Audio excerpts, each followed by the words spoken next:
Hello बच्चों, स्वागत है आपका रेप्लिका वर्ल्ड में। आज हम लोग पढ़ने वाले हैं पॉलीसेकेराइड के बारे में। तो चलिए शुरू करते हैं। सबसे पहले देखते हैं कि पॉलीसेकेराइड्स क्या होते हैं। पॉलीसेकेराइड जैसे कि इसके नाम से पता चलता है, पॉली एंड सेकेराइड। पॉली का मतलब होता है बहुत सारे और सेकेराइड का मतलब होता है यूनिट्स शुगर की। ठीक है, तो पॉलीसेकेराइड का मतलब है जहाँ पर शुगर की बहुत सारी यूनिट आपस में जुड़ी हुई हों। तो हमारे यहाँ पर जो पॉलीसेकेराइड होते हैं वो एक्चुअल में पॉलीमर्स होते हैं जो कि मोनोसेकेराइड से मिलकर बने हुए होते हैं। तो पॉलीसेकेराइड के जो मोनोमर यूनिट्स हैं वो हमारे मोनोसेकेराइड्स हैं। इनका जनरल फार्मूला होता है C6H10O5 होल N। इसका मतलब ये है कि C6H10O5 की N यूनिट्स हो सकती हैं। N कितना भी हो सकता है, N सेवरल हंड्रेड्स तक भी जा सकता है। इसीलिए इनको पॉलीसेकेराइड कहा जाता है क्योंकि बहुत सारे मोनोसेकेराइड होते हैं हंड्रेड्स में। अब ये जो हमारे पॉलीसेकेराइड होते हैं ये टेस्ट लेस होते हैं और इनसॉल्युबल होते हैं वाटर में। बहुत सारे मोनोसेकेराइड जब आपस में जुड़ते हैं तो पॉलीसेकेराइड बनता है, ये चीज़ तो हमें पता है। पर वो जुड़ते कैसे हैं? तो वो जुड़ते हैं ग्लाइकोसिडिक लिंकेज से। तो ग्लाइकोसिडिक बॉन्ड उनके बीच में बनता है जिससे कि पॉलीसेकेराइड बनता है। इसका एग्जाम्पल है स्टार्च, सेलुलोज और ग्लाइकोजन। अब हम एक एक करके पॉलीसेकेराइड्स के बारे में समझते हैं डिटेल में और देखते हैं कि उनका स्ट्रक्चर कैसा होता है। सबसे पहले देखते हैं हम स्टार्च के बारे में। स्टार्च एक बहुत ही इम्पॉर्टेंट कार्बोहाइड्रेट है हमारे लिए। ह्यूमन बॉडी में ये बहुत काम आता है। हम इसको फूड से खाते हैं, यानी कि फूड से हमें ये चीज़ मिलती है। बेसिकली ये सीड्स में, ट्यूबर्स में और फ्रूट्स में पाए जाते हैं। स्टार्च जो होता है वो दो चीज़ों से मिलकर बनता है या दो कंपाउंड से मिलकर बनता है, अमाइलोज और अमाइलोपेक्टिन। अमाइलोज 20% होता है स्टार्च में और अमाइलोपेक्टिन 80% होता है। अब देखते हैं कि अमाइलोज में क्या क्या चीज़ें होती हैं। तो अमाइलोज जो है वो डी ग्लूकोज की लॉन्ग चेन से मिलकर बना है।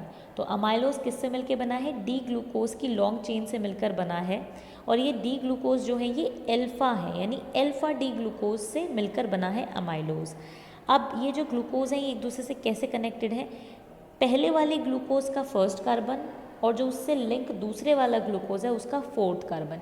पहले वाले ग्लूकोज का फर्स्ट कार्बन और दूसरे वाले ग्लूकोज का फोर्थ कार्बन, इस तरीके से ये आपस में लिंक होते हैं। और इन दोनों के बीच में लिंकेज कौन सा होता है? ग्लूकोज के बीच में ग्लाइकोसिडिक लिंकेज। ठीक है, तो यहाँ पर आप देख सकते हैं ये ग्लूकोज हैं और पहले वाले का फर्स्ट कार्बन, दूसरे का फोर्थ कार्बन। ठीक है, पहले वाले का फर्स्ट कार्बन और दूसरे वाले का फोर्थ कार्बन। तो इस तरीके से हमारा ये जो अमाइलोज है ये बना हुआ होता है। जो दूसरा कंपाउंड है हमारा स्टार्च में वो है अमाइलोपेक्टिन। अमाइलोपेक्टिन में क्या होता है? जैसा अमाइलोज में होता है वैसा ही अमाइलोपेक्टिन में भी होता है। लीनियर चेन होती है ग्लूकोज की, यानी एल्फ़ा डी ग्लूकोज की, जो कि फर्स्ट कार्बन और फोर्थ कार्बन से लिंक होते हैं विद ग्लाइकोसिडिक लिंकेज। इतना तो सेम होता है, पर इसके अलावा लीनियर चेन्स भी आपस में जुड़ी हुई होती हैं with the help of branching. तो ये जो लीनियर चेन्स होती हैं ये फर्दर कनेक्टेड होती हैं एक दूसरे से। जहाँ पर जो हमारी पहली चेन होती है उसका जो टर्मिनल ग्लूकोज होता है उसका फर्स्ट कार्बन, तो पहले वाली चेन के टर्मिनल ग्लूकोज का फर्स्ट कार्बन लिंक होता है दूसरी चेन के सिक्स्थ कार्बन से, यानी जो दूसरी चेन है उसके ग्लूकोज के सिक्स्थ कार्बन से। तो ऊपर वाले का फर्स्ट कार्बन होगा और नीचे वाले का सिक्स्थ कार्बन होगा। इस तरीके से ब्रांचिंग होगी। तो अमाइलोपेक्टिन में अमाइलोज की तरह लीनियर चेन्स भी होती हैं, साथ साथ में ब्रांचिंग भी होती है। तो ये स्ट्रक्चर होता है हमारे अमाइलोपेक्टिन का। यहाँ पर आप देख भी सकते हैं कि ये लीनियर चेन्स हैं और ये फर्स्ट और सिक्स्थ कार्बन के बीच में एक लिंकेज भी है, यानी एक बॉन्ड भी है। और ये जो बॉन्ड है ये ऑक्सीजन एटम से अटैच है। फर्स्ट और सिक्स कार्बन के बीच में बॉन्ड भी होता है, ब्रांचिंग होती है हमारे अमाइलोपेक्टिन में। अब हम बात करते हैं नेक्स्ट पॉलीसेकेराइड की, जो कि है सेलुलोज। अब सेलुलोज जो होता है वो एक शेल्टर की तरह काम करता है, क्लोथिंग में भी काम आता है, पर एक फूड की तरह कभी भी काम सेलुलोज नहीं आता है। सेलुलोज ज़्यादातर वुड में पाया जाता है, कॉटन में या जूट में पाया जाता है। जब हमने सेलुलोज की हाइड्रोलिसिस की तो उससे पता चला कि उसमें सिर्फ डी ग्लूकोज होते हैं, डी ग्लूकोज आपस में अटैच होते हैं। पर एक बहुत ज़्यादा इम्पॉर्टेंट चीज़ है कि जैसे स्टार्च में भी डी ग्लूकोज होता था, यहाँ पर भी डी ग्लूकोज है, पर वहाँ पर एल्फ़ा डी ग्लूकोज होता था, यहाँ पर बीटा डी ग्लूकोज है। तो सेलुलोज में बीटा डी ग्लूकोज आपस में लिंक होते हैं और चेन जो है लीनियर ही होती है। अब ये जो लीनियर चेन्स होती हैं बीटा डी ग्लूकोज की, यहाँ पर पहले ग्लूकोज का फर्स्ट कार्बन और दूसरे ग्लूकोज का फोर्थ कार्बन आपस में बीटा ग्लाइकोसिडिक लिंकेज से लिंक रहता है।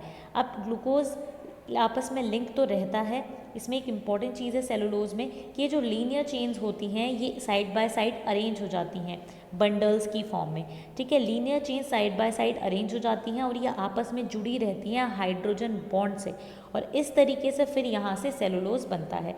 क्योंकि लीनियर चेन्स बन तो जाती हैं पर उनका आपस में जुड़ना भी तो ज़रूरी है, तभी जाके सेलुलोज बनेगा। तो ये हाइड्रोजन बॉन्ड से आपस में जुड़ी रहती हैं लीनियर चेन्स।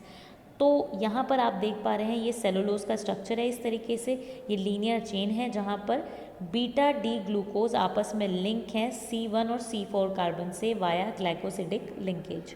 तो ये स्ट्रक्चर है हमारा सेलुलोज का। चलते हैं नेक्स्ट पॉलीसेकेराइड पर जो कि है ग्लाइकोजन।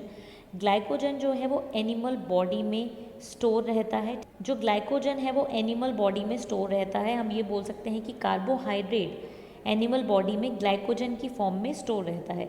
इसको हम एनिमल स्टार्च भी बोलते हैं। इसका स्ट्रक्चर बिल्कुल सिमिलर होता है अमाइलोपेक्टिन जैसा, बस ब्रांचिंग थोड़ी ज़्यादा होती है। जैसे अगर वहाँ पर ब्रांचिंग 25th ग्लूकोज पर हो रही है तो यहाँ पर 8th या 9th ग्लूकोज पर हो जाएगी।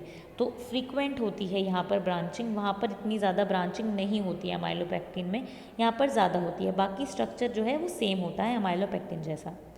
जो ग्लाइकोजन होता है, जब भी बॉडी को हमारे ग्लूकोज की ज़रूरत होती है तो ग्लाइकोजन क्या होता है, टूट जाता है ग्लूकोज में। तो जब भी बॉडी को नीड होती है तो ऐसे एंजाइम होते हैं जो कि ग्लाइकोजन को ग्लूकोज में तोड़ देते हैं। अब यहाँ पर आप देख सकते हैं ग्लाइकोजन का स्ट्रक्चर कि ये लीनियर चेन है एक, ये दूसरी लीनियर चेन है, इनके बीच में 1,6 बॉन्ड है, यानी C1 और 6 के बीच में हमारा बॉन्ड है, और ये हमारा ग्लाइकोसिडिक लिंकेज है। और ये जो ब्रांचिंग होती है ये ज़्यादा फ्रिक्वेंट होती है ग्लाइकोजन में।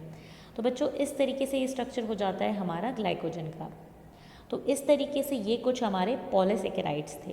तो बच्चों आज के लिए सिर्फ इतना ही। मैं उम्मीद करती हूँ वीडियो आपको अच्छी लगी होगी। अगर अच्छी लगे तो लाइक ज़रूर करें, शेयर करें और एप्लीका वर्ल्ड को सब्सक्राइब करें।